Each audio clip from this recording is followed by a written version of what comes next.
प्रदेश की महिलाओं के खाते में आ सकते हैं 50,000 रुपए। लेकिन ठहरिए, ये मत समझिए कि सरकार ने आज से ही 50,000 रुपए भेजना शुरू कर दिया है। कहानी थोड़ी ज्यादा दिलचस्प है। उत्तर प्रदेश सरकार महिलाओं के लिए 50,000 तक की फाइनेंशियल असिस्टेंस देने के प्रस्ताव पर विचार कर रही है। और सबसे बड़ा सवाल है, क्या ये 50,000 सीधे बैंक खाते में आएंगे या फिर शिक्षा, स्वास्थ्य, स्किल डेवलपमेंट और रोजगार से जुड़ी अलग अलग योजनाओं के जरिए महिलाओं तक ये मदद पहुंचेगी। अभी इसका फाइनल जवाब सरकार ने नहीं दिया है। इंडिया टुडे के मुताबिक प्रपोजल के तहत डायरेक्ट बेनिफिट ट्रांसफर और एक्सपेंडेड वेलफेयर स्कीम्स दोनों विकल्पों पर विचार किया जा रहा है। लेकिन इस खबर को सिर्फ 50,000 की खबर समझना गलती होगी, क्योंकि इसके पीछे 3 बड़ी कहानियां छिपी हैं। पहली, यूपी की महिलाओं की आर्थिक स्थिति। दूसरी, महिलाओं को सीधे सरकारी वेलफेयर सिस्टम से जोड़ने की राजनीति। और तीसरी, 2027 का उत्तर प्रदेश विधानसभा चुनाव। तो आज हम सिर्फ ये नहीं पूछेंगे कि 50,000 मिलेंगे या नहीं, हम समझेंगे ये प्रपोजल आया क्यों है, सरकार किन ऑप्शंस पर विचार कर रही है, और सबसे बड़ा सवाल, क्या 50,000 महिलाओं को आर्थिक रूप से मजबूत करेंगे या ये सिर्फ चुनावी राजनीति का एक नया मॉडल है। तो सबसे पहले हम समझते हैं कि 50,000 वाली खबर असल में है क्या। सबसे पहले सबसे जरूरी बात साफ कर देते हैं कि ये कोई फाइनलाइज्ड 50,000 की स्कीम नहीं है। 13 अगस्त 2026 को इंडिया टुडे ने रिपोर्ट में कहा कि उत्तर प्रदेश सरकार महिलाओं को 50,000 तक की सहायता देने के प्रपोजल पर विचार कर रही है।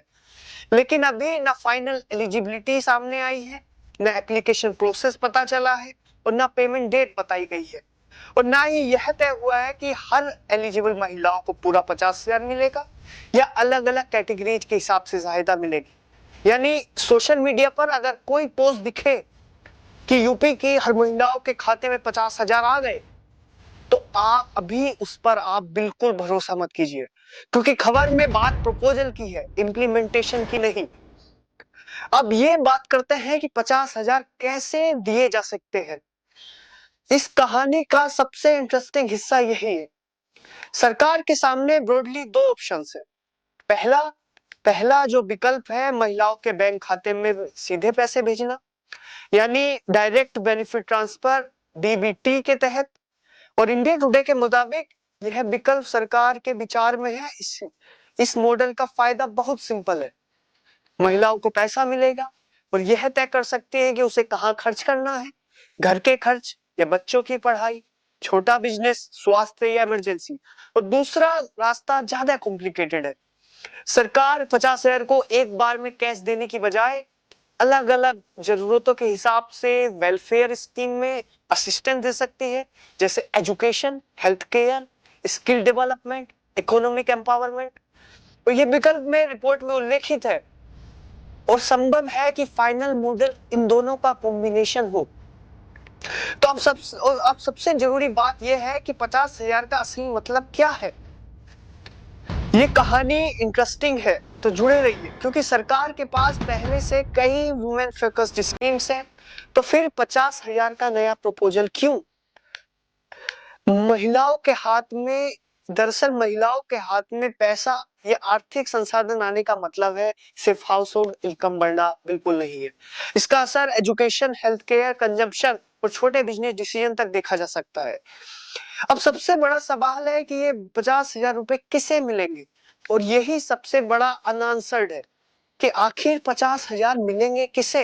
हर महिला को मिलेंगे, या गरीब महिला को मिलेंगे, या किसी स्पेसिफिक एज ग्रुप महिला को मिलेंगे, स्टूडेंट्स को मिलेंगे, या विडोज को मिलेंगे, या सेल्फ हेल्प ग्रुप की जो से जुड़ी महिलाओं को मिलेंगे, या इनकम क्राइटेरिया के अनुसार 50,000 का ट्रांसफर होगा। इसलिए फिलहाल किसी भी वायरल एप्लीकेशन फॉर्म या रजिस्ट्रेशन लिंक से सावधान रहिए। जब तक सरकार ऑफिशियल गाइडलाइन जारी नहीं करती, तब तक किसी को पैसे देकर रजिस्ट्रेशन कराने की बिल्कुल जरूरत नहीं। तो अब कहानी का सार आखिर है क्या? उत्तर प्रदेश सरकार महिलाओं को 50,000 तक की फाइनेंशियल असिस्टेंस देने की प्रपोजल पर विचार कर रही है, लेकिन अभी ये फाइनल स्कीम नहीं है। सरकार के सामने दो बड़े ऑप्शन है, या तो वो डायरेक्ट कैश ट्रांसफर करे या एक्सपेंडेड वेलफेयर मॉडल के तहत महिलाओं को 50,000 की सहायता प्रदान करे। लेकिन असली सवाल 50,000 का नहीं है। असली सवाल यही है कि क्या सरकार महिलाओं के हाथ में सिर्फ पैसा देना चाहती है या ऐसी आर्थिक ताकत देना चाहती है जिससे महिलाएं अगले 10 साल तक अपने पैरों पर खड़ी रह सके। आपको क्या लगता है, 50,000 केस बेहतर है या 50,000 की ऐसी सहायता जो महिलाओं को अपना काम शुरू करने में मदद करे? कमेंट में बताइए। नमस्कार।